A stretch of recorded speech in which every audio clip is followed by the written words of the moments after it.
Olá pessoal, tudo bem? Aqui é o professor Sérgio Neme. A matéria que nós vamos conversar hoje é execução em procedimentos especiais. Eu vou gravar um vídeo mais curto, porque essa é a terceira vez que eu gravo esse vídeo.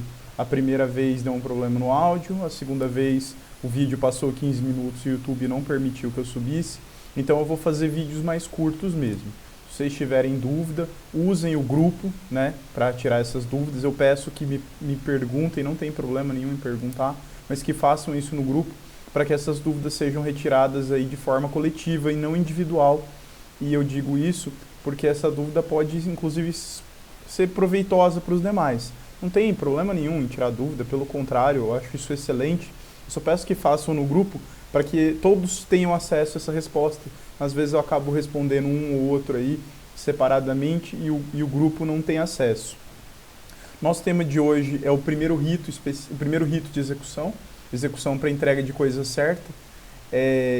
Eu tinha explicado um monte, eu fiz um vídeo super longo explicando todas essas situações, mas realmente não tem como fazer vídeos longos no YouTube. Isso dá problema no meu canal não é um dos canais, não é canal licenciado, o YouTube não sobe esse tipo de vídeo. Então, enfim, basicamente é o seguinte: quando a gente trata de processo de conhecimento, nós temos um único rito, chamado rito comum. E aqui na execução nós vamos estudar vários desses ritos, né, cada um de acordo com a natureza da obrigação. Hoje, na aula de hoje, o de execução de entrega de coisa certa. Entrega de coisa certa é quando a entrega de um bem, seja móvel ou imóvel, tem a previsão do título e o devedor não entregou. Podem ser bens móveis ou imóveis, tá? É claro que alguém pode perguntar, professor, aplica-se então em caso de aluguel? Não. Locação tem um rito próprio. A locação, se o bem imóvel está em posse do executado por um motivo de um contrato de locação, não se aplica esse rito. Aplica-se um rito especial da lei de locação. Mas por qualquer outro motivo, seja um empréstimo, um comodato, uma cessão temporária desse imóvel, aí sim. Eu vou falar por alto aqui sobre esses itens, e aí então a minha sugestão de estudo é que vocês dêem uma lida no CPC quanto a isso, né? E principalmente que vocês dêem uma lida em doutrina sobre isso. A execução de entrega de coisa certa não tem nada de muito complicado. Na verdade, é uma execução em que basicamente o juiz vai vai determinar a citação do executado, para que no prazo de 15 dias apresente o bem, entregue o bem. Eu coloquei ali uma anotação sobre regras de citação, porque no CPC de 73 havia a exigência de citação por oficial, e isso não existe mais.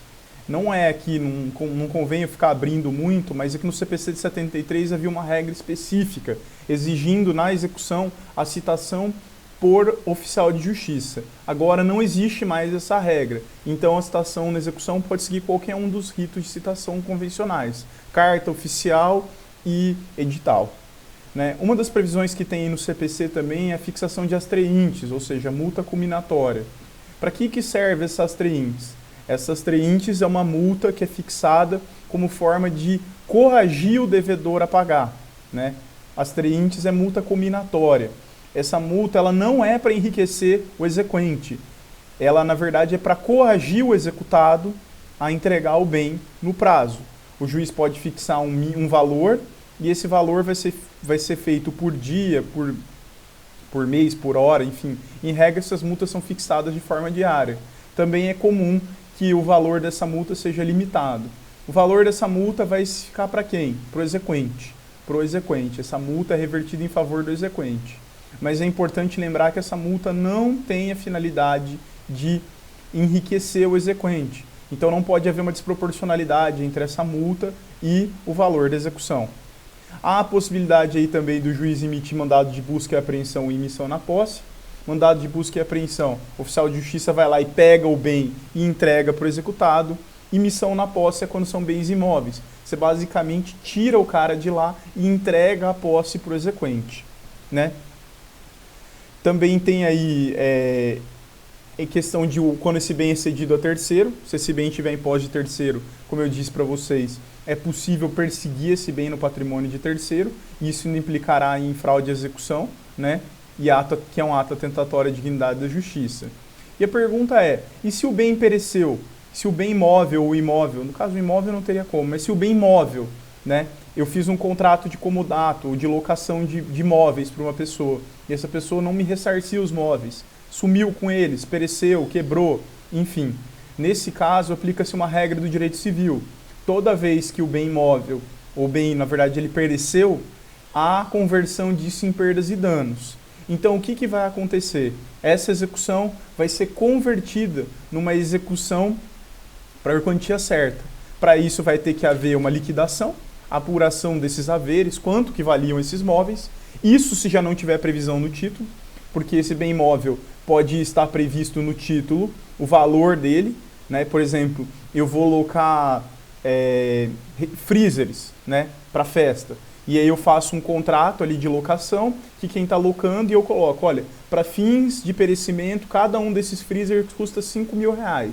O cara some com os freezers. A gente não precisa mensurar, já está previsto no título. Não tendo previsão no título, vai ter que ser instaurado um procedimento de liquidação, onde vai ser feito um procedimento para apurar, até por perito, o valor desses bens, né?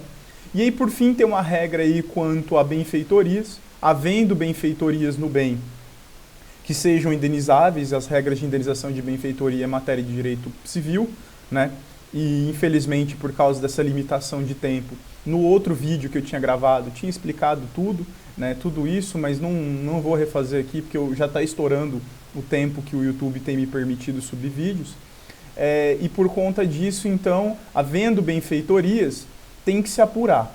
Se o valor dessas benfeitorias exceder o valor do bem, caberá então ao exequente, antes de pegar esses bens, depositar em juízo, né? Depositar em juízo o que ele tem que pagar pro executado. Se não houver, vamos dizer assim, se não houver benfeitorias, ou essas benfeitorias foram menores do que os danos e que os frutos que o executado causou de dano ao exequente, então cabe a ele executar, pegar o bem e continuar nesse mesmo processo, onde haverá a conversão para um rito de execução por quantia certa, cobrando esses valores. Há aqui, então, na verdade, o que se chama de sincretismo de procedimento, ou seja, esses procedimentos de execução, eles se mutam e não tem problema nenhum. Você começa com um e no meio do processo converte para outro rito, e o CPC diz isso abertamente, que você vai, na verdade, continuar essa cobrança para cobrar como se fosse uma dívida normal. Porque como o bem não dá mais para cobrar, ou se você já ficou com o bem, já está com ele, mas mesmo assim ainda tem valores, porque o bem foi entregue danificado, ou do período em que ele ficou, lhe causou perdas e danos, você vai poder cobrar essa diferença no mesmo processo, sem a necessidade da propositura de uma nova ação. Eu também tinha postado um vídeo do nosso próximo encontro, vou ter que gravá-lo novamente, porque deu um problema de áudio, então eu vou fazer vídeos mais curtos, porque por essa dificuldade está sendo bem difícil subir esses vídeos.